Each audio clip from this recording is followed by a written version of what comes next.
So I'm Andrew or Andy Sayer. That's my email address there. I work at Goddard in the ocean ecology lab, though like Lorraine, I am also an atmospheric scientist. I research aerosols in clouds. The last few years it's been clouds because that was kind of the gap that needed filling. And I've said it before, I'll say it again. It's really an honor to share the lecture slot with Lorraine. When I was doing my PhD in the UK, many years ago, I was working on development of aerosol remote sensing techniques from European satellites. And that was a few years after MODIS launched, which was back in 2000, the first one. So I was trying to figure out what to do. And I saw all these cool papers coming out of the Goddard group, of which Lorraine was an author on many of them. And they were very clearly written, and both from like the technical point of view, but also the motivation point of view. I was coming from more of basically an applied maths background, so connecting the equations with like the why was super helpful to me. And then I came to the US in 2010, and then since then Lorraine's really been an excellent mentor, not just to me, but to so many people, that it's really a case of sometimes if you meet your heroes, they really are, as you expect. Anyway, that's my slight digression. Clouds, unfortunately, only Sean is really excited by this. That's fine. Many days I'm not that excited either. But there are a few reasons why it's probably important for all of you to know a bit about clouds. I'm a very visual person, so I start off with some pictures. This is okay, I was going to say we're right here, but I guess you can't see us because there's some clouds in the way. What else can we see from space? Lots of cool stuff. The Olympic opening ceremony was last week. Okay, there's clouds. Maybe let's try, you like ocean color, right? So there's always plankton blooms in the Bay of Biscay. Okay, so the first reason to study clouds is because if you want to not study clouds, you need to know where the clouds are so you don't look at them. If you try and do your algorithm to look at aerosol properties or ocean properties on some of these pixels here, you're going to get just like junk results because you're going to assume you're looking at a clear surface and you've got all of this water in the sky. So, that's the one big motivation. And there's a lot of clouds. This is an OCI composite also from last week. And if you kind of look at it from across the room, you see about 2/3 of it is white. So as Lorraine said, clouds are bright and white. They reflect solar radiation. They trap thermal radiation. So we care about them for climate purposes as well, both in an absolute sense and in their interactions with aerosols. This is a diagram from the IPCC, which kind of expands on a few of the things in Lorraine's slides about the ways aerosols, radiation, and clouds interact. So that's, I guess, a brief motivation. Now we're here to talk about PACE. As you all hopefully know by now, we have 3 instruments. Lorraine and I are both focusing on the main one, OCI, hyperspectral radiometer from the UV to the near infrared with shortwave infrared bands. And just like with aerosols, one of the key things for clouds is this broad spectral range at fairly fine spatial resolution, especially the shortwave infrared bands, but also one other feature which I'll talk about a bit more in a minute. We have these atmospheric products we're required to produce from OCI. Required means that if we don't do it, headquarters calls us up and yells at us down the phone. So this is kind of our first priority and things we're hoping to release to the public all this year. The cloud products in the bottom half of this table are actually available now as a test status, which means be very careful if you want to use them for quantitative purposes and they're under active evaluation. You can get them from our labs DAC, and they should be on Earth data soon when they go to provisional. There's one I want to talk a little bit more about, which is called cloud top pressure, which is basically the same as the cloud top height, how high a cloud is above the surface, except expressed in pressure coordinates. So first of all, some pictures. I like to show scenes like this. I'm from Scotland, and it's always under a cloud. But if you look at just a satellite image of much of the world like this, the clouds are all kind of white, but they all have different textures. you've got these really kind of smooth clouds like this system here. You've got all of these small dotty ones, which we call kind of popcorn cumulus sometimes. You've got all of these kind of more tenuous biscuity things. If you were to come close and look, you see some of them are very straight, especially over northern France. They're contrails. Contrails, clouds formed by plane exhausts. In the visible, they all look kind of the same, but if we start making false color images, they can look quite different. So this image combines 3 of OCI's shortwave infrared bands at 1.6, 2.1, and 2.2 microns. This combination has never flown in space before. When you put them together, you can see there's a real big contrast between this cloud system here and these other ones underneath it. So in the visible, it just looks like a huge cloud deck. But here you can see this is a multi-layer system where this purple cloud is kind of above these pink ones. This purple cloud is made of ice crystals, whereas these kind of pinker ones are made of liquid water droplets. You can also see vaguely over here, there's some purple stains over the land as well. And again, they're the cirrus clouds, the contrail cirrus. If I take yet another combination, you can pull out these things even more brightly. And this uses a spectral feature called the oxygen A band, which turns out is super useful for PACE of all types. So the point is, we see the world in 3 colors. We're used to thinking like this. And if you kind of use different wavelengths of light instead, you can see different things which are not visible to the naked eye, and in some cases have never been seen from space like this. So what do OCI spectra look like? This is the same image, and I've kind of put on 4 different boxes, and I just plotted the OCI spectrum of those boxes on the left. So we've got one cloud here. You see it's the reflectance on the y-axis. It's really high up. Clouds are bright. And it's kind of flattish in this area. Clouds are white. We've got down here in brown, this is a desert in northern Spain. Again, it's fairly bright, a lot less bright than the cloud, but a lot brighter than other things. In blue, we've got some water just off the southern coast of Ireland here.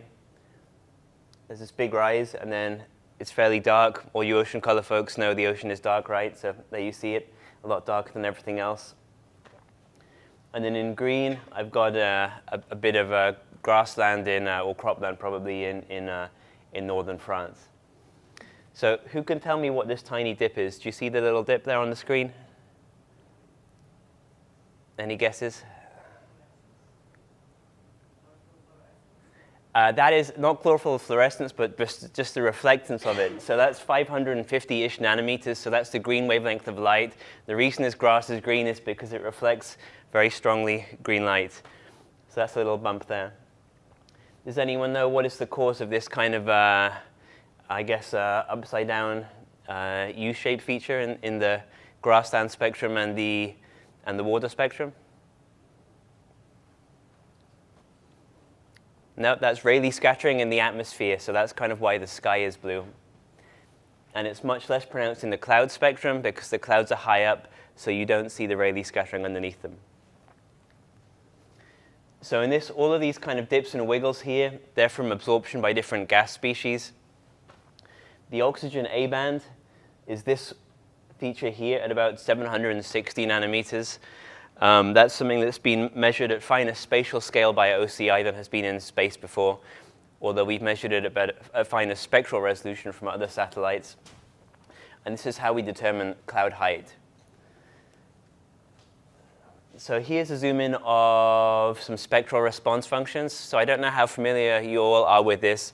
When we say a satellite measures a wavelength of light, it doesn't really. It's got some filter in it which determines its sensitivity. And all of the filters for the OCI instrument in this region are kind of shown as these kind of red, I was going to say McDonald's arches, but there's too many, these red hoops.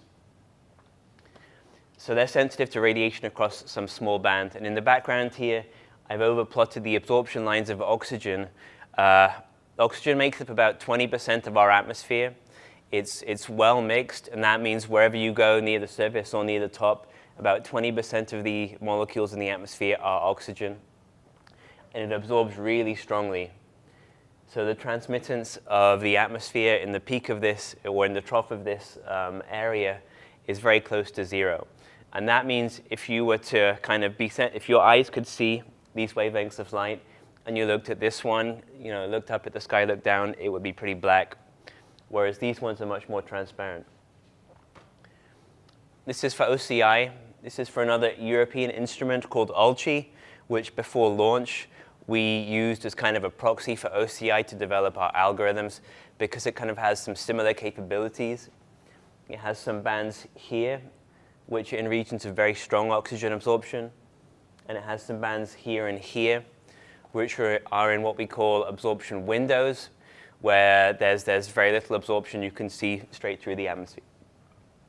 So OCI also has a number of bands overlapping this very strong feature, and then a number of bands here and here in windows.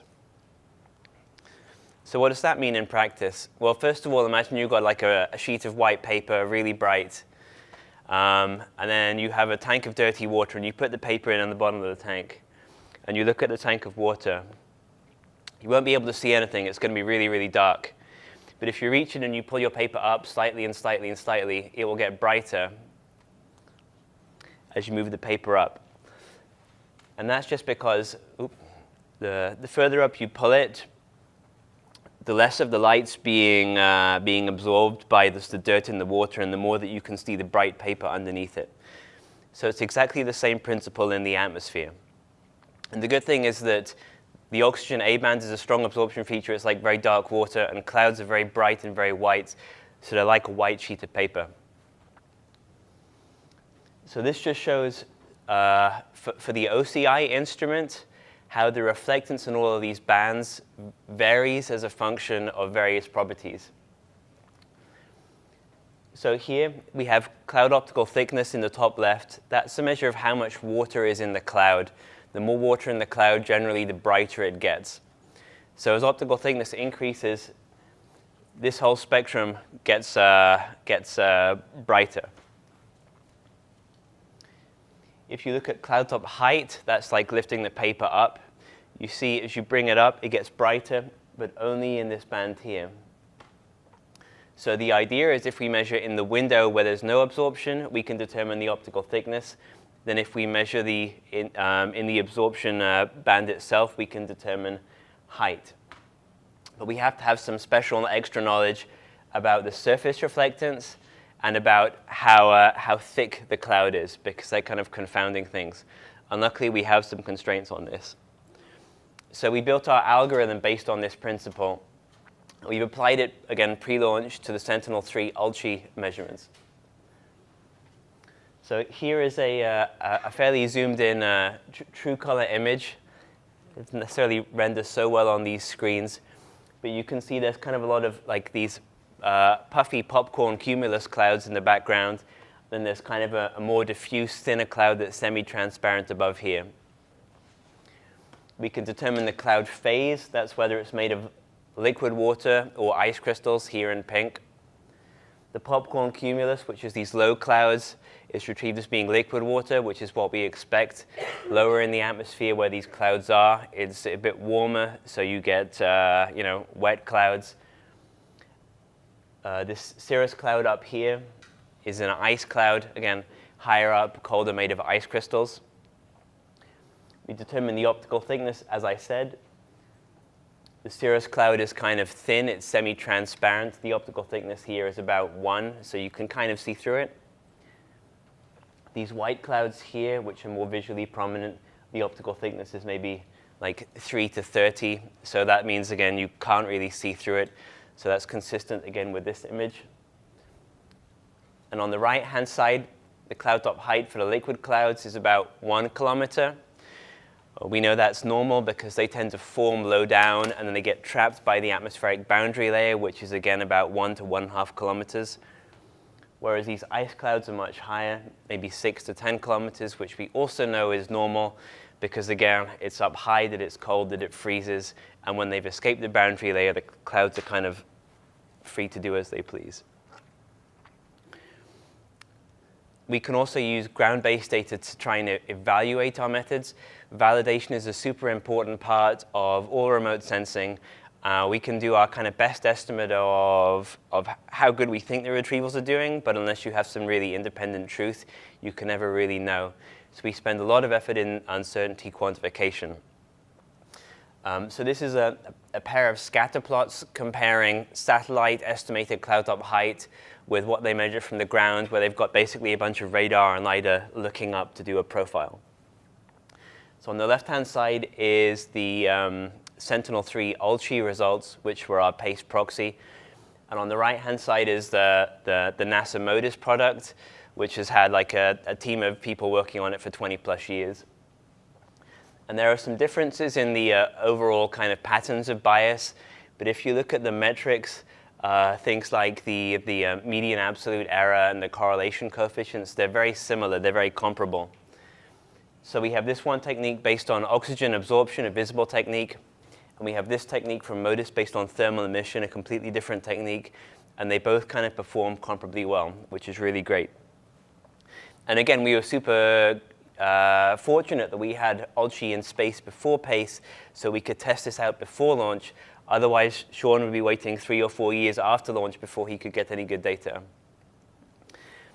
And just to close out, since launch, we have applied the algorithm to PACE OCI data as well. This is just a quick global composite.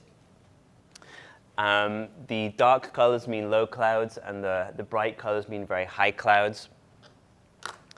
I don't know really if there's that much exciting to say about this. It's a picture that's mostly blue.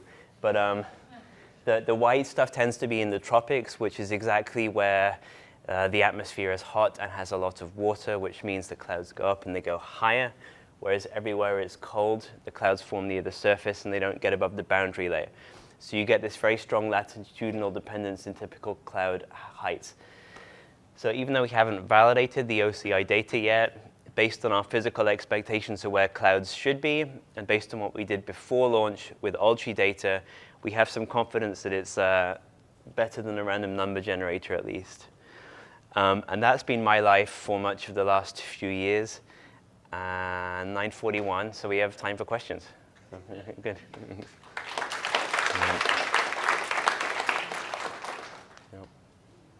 Just curious about this image. Yeah. The gray patch areas, mostly over land, are those the only ones where there aren't clouds? Exactly. So this is a composite at 0.1 degrees, so roughly 10 kilometers.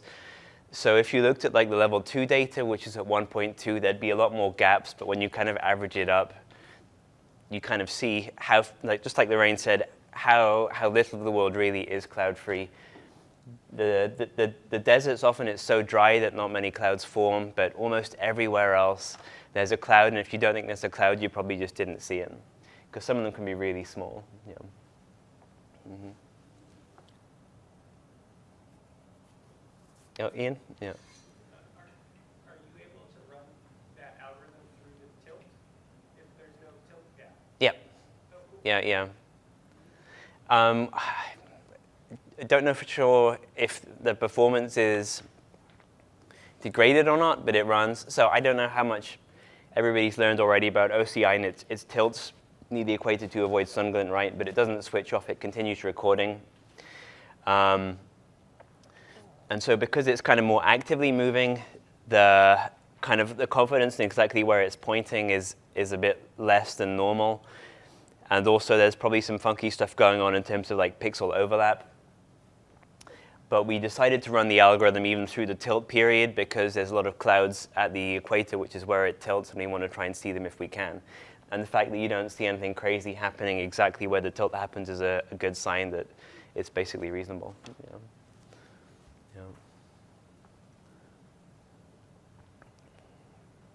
No, if nothing more, there's one more, okay. I was curious about Antarctica. Yeah. Okay, great. So this is from July 28th, so roughly a week ago. So the main limiting factor for a lot of OCI, well, all OCI measurements really, all PACE measurements, is their sunlight. And because it's July, it's summer in the northern hemisphere, it's winter in the southern hemisphere. So at latitudes below this, the sun is too low in the sky to have a decent solar signal. We have a cutoff at like 80 degrees solar zenith angle. So if the sun is there, the zenith is 0. If it's there, it's 90. So 80 is like there. So if you kind of think about the sun being just above the horizon, basically at that point we say this isn't really daytime anymore, it's twilight, so we cut everything off. And through the year, the pattern of coverage would move up and down. So in the middle of December, it's polar night in the northern hemisphere, but we get all the way to the South Pole. And like March and September, it's kind of, around the equinox, is kind of a smaller but symmetrical gap in both sides. Yeah. Is there any plans to try and work with the data outside of that sun angle? So that's an excellent question. That's I work in Antarctica, so okay. I care a lot about what happens in the polar night. So we'll never be able. So when the sun is like below the horizon, like above, so the zenith above 90 degrees, we'll never be able to see anything. You have to go to other wavelength ranges like the thermal infrared or active sensing like LiDAR. Another thing we kind of tend to gloss over is something called 3D effects. A lot of the processing basically assumes that there's light coming from the sun and it's hitting your thing you care about and then it's going off back to the satellite. But that's not really the case. If it were the case, then shadows wouldn't exist. And the length of shadows is dependent on how high the sun is in the sky. So when it's near dusk, shadows are crazy long. So all our algorithms assume there's no shadows because it's just too complicated right now. So there's always a tension between like, if I want to increase my coverage, I can tweak that solar zenith angle threshold. I can get more coverage, but I'm also increasing the amount of problems I have from shadows that I'm not resolving. So it's kind of like, I can give you data closer to the South Pole, but I'm going to trust it less, and at some point it's not going to be useful. But I think more generally for polar work, if you want year-round coverage, the answer's got to be thermal infrared, which I guess doesn't tell you about some things because plankton, I guess, don't probably have any thermal signature, or active remote sensing, which is why LiDAR is so important, and it's a shame we don't have many. Mm-hmm. Their cutoffs on 80 degrees, it like never even gets above that, right? You would never have data below. If the sun angle cutoff is at 80 degrees, Yep. then you're like never going to get data. It's a software cutoff. The instruments keep working, but we could relax it a bit. But the other issue is beyond just the 3D effects. The sun is like there's less energy coming from the sun at the extreme angles. So as well as all of the systematic errors from neglecting shadows and things, the raw signal is weaker, so the noise is higher as well. And I know that for ocean applications, noise is also a really big factor in a way it's not for aerosols and clouds. Seems like an interesting challenge. Yeah, so another thing you could do, I don't endorse this, is if you change the orbit time, then, because OCI is going over about 1 p.m., right? If it was going over really early in the morning, then it would be kind of dark even more. If it was going over a bit later, it would be dark less. So it's really common to have a satellite around 1 p.m. It's also kind of common to have ones around like 9, 10 a.m. And for them, the hemispheric pattern of polar night is a bit different. You could put something on a precessing orbit as well, which is where it's not sun synchronous and it kind of gradually samples the whole diurnal cycle. And then you could kind of control which parts of the world you're seeing at which times. You can't do that when you're in orbit, but there are reasons people have done it. The space station, for example, is in a precessing orbit as well, though a downside of that is that it only sees kind of the tropics and mid-latitudes because it never crosses the poles. Again, orbit dynamics is a whole different thing that probably somebody else can better speak to, but yeah. It's all design choices because we can't see everything we want to see. Yeah. No more? Okay, done, and only 3 minutes over. That's good, yeah. Thanks. All right.